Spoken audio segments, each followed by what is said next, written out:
You ever find yourself just completely stuck? I mean, obsessing over something tiny while this much bigger problem is just sitting there in the background, totally ignored? Yeah, if that sounds familiar, you're definitely not alone.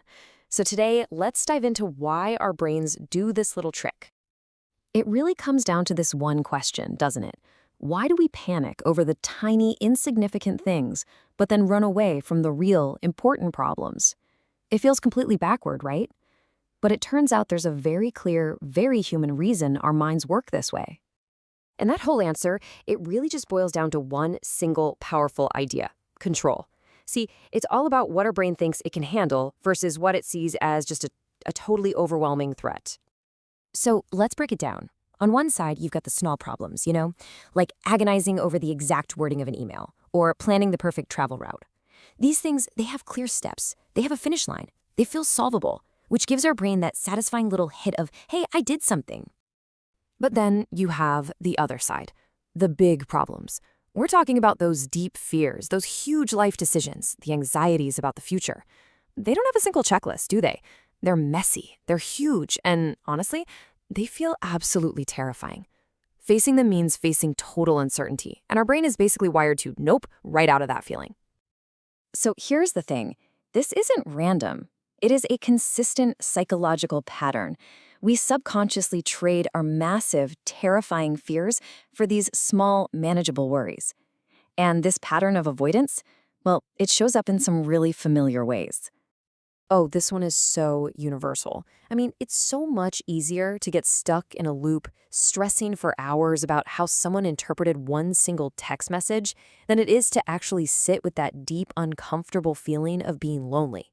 One's a tiny puzzle you can try to solve, the other feels like this giant, painful void.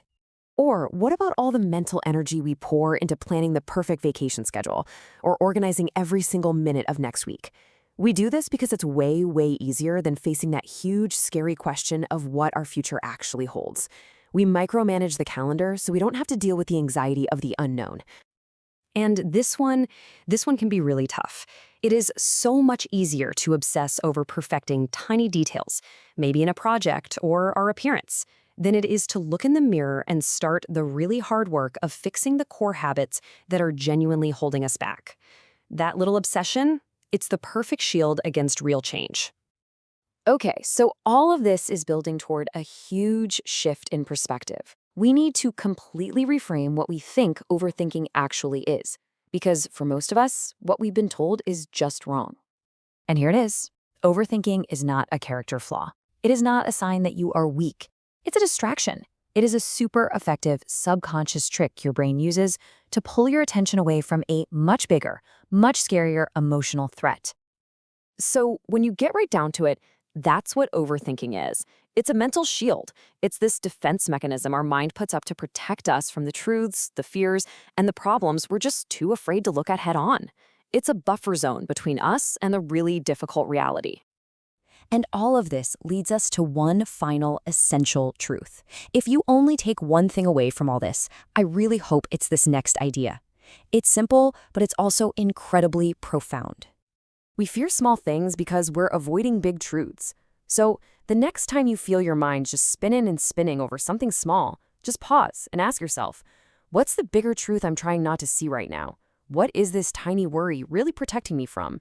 Answering that question, well, that might just be the key to everything.